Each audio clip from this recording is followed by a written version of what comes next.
This is a segment from The Annex, an academic sociology-themed podcast. For more, visit us on the web at theannexpodcast.com. Let's start off with a blog post that made me smile this morning.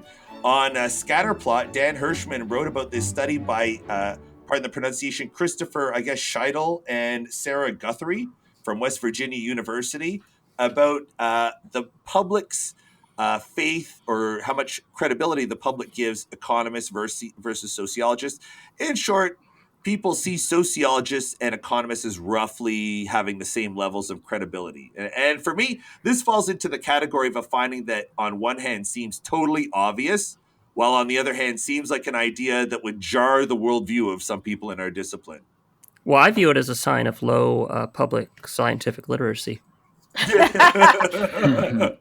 Oh, geez. I mean, Gabriel, to your point, I don't see it that way. I actually see it as who cares what the public thinks. Like, our paychecks aren't the same. And I think that that's actually a better indicator of who's given more credibility.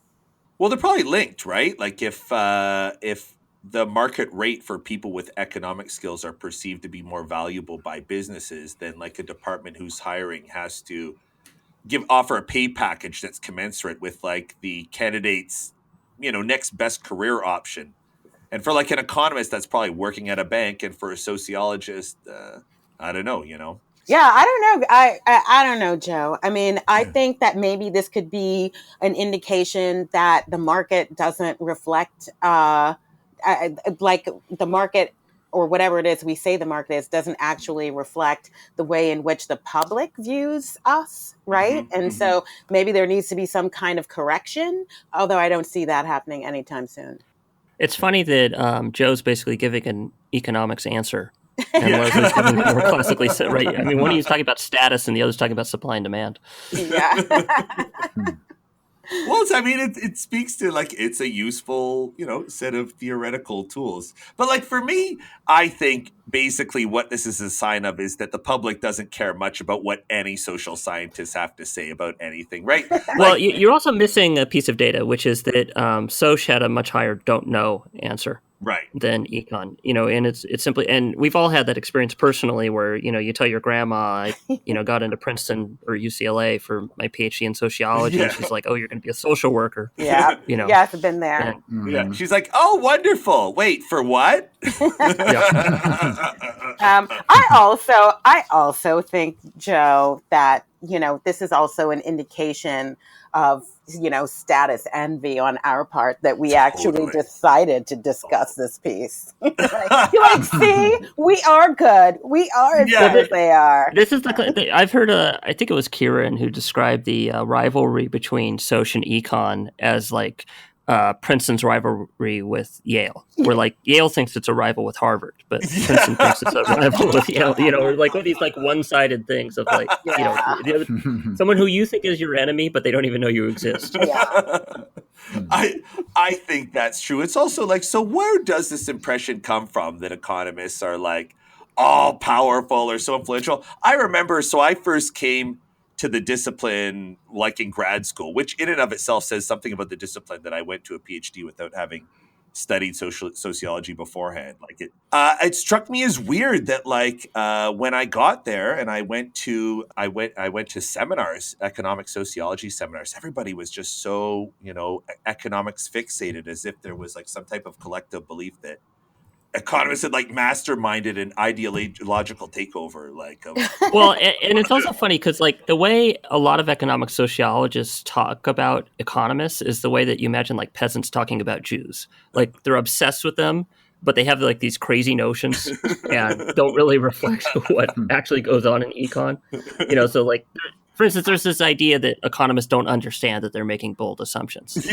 Yeah. Whereas, like, the reason that we know economists are making bold assumptions is because they explicitly say so in the methods section. Like, in this, we're assuming no zero bound, risk neutrality, blah, blah, blah, blah, blah. Well, and then we act like it's some, like, stunning own to say, the problem with economists is they assume risk neutrality. Well, I think it goes the other way, too. Like, I remember being asked for help at a policy school, helping them to identify sociologists that they should be recruiting because they were all economists and political scientists.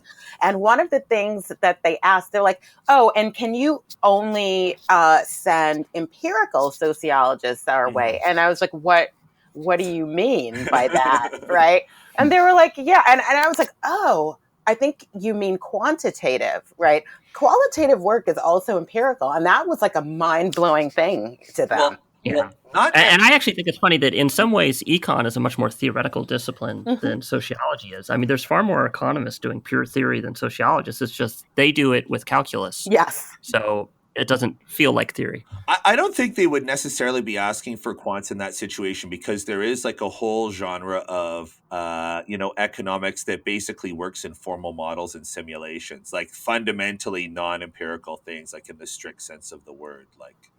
So it's possible they were asking for that. The other interesting thing about like this view that economists are so powerful is like there's this implicit assumption that academics influence politics, which stop me if I've already told this story, but like before I went to Princeton, I was an intern with with a Canadian political party, and my job was to like look up research that justified the policies that we wanted to take anyways, right? Well, it's a garbage can model. Not garbage can. Well, is it? We platformed people who we thought would help us, basically. We were looking for mercenaries. And if you want to find, at that time, I was a conservative. And if you I was going to say, you very gracefully aligned the story. Yes. It was a very different party from what would be considered conservatism today. But it wasn't hard to find an economist who could justify tax cuts or free trade. Right? Like they're out there in the biz. I don't know. Drew Young, anything on any reflection on this one, or should we move on? I mean, I guess it's surprising to me. I guess, when I was coming up in the discipline, I had this assumption that economists had the ears of policymakers, and that sociology was sort of this discipline that didn't have the same amount of status or respect across the board. But yeah, I mean, I'm actually kind of surprised to hear this, and I wonder where this assumption of mine came from, and if others have had this assumption as well. Well, I mean, it is true that economists do have a more institutionalized role in government policy, and if you read Marianne Foucault's history of the two disciplines, or especially the history of economics, it talks a lot about how econ developed. Not purely in academia, but it developed to a large extent through its role in, basically advising the state. Yeah, and they also have a Nobel Prize. Yeah. But I think that matters. As zany as it seems, I think that does. Totally does. You know what I mean? Right? I mean, think about it, right? Like, if you think about the music business, if there is no category, right, for your music, then it's like you don't exist, right? For more, visit us on the web, theannexpodcast.com.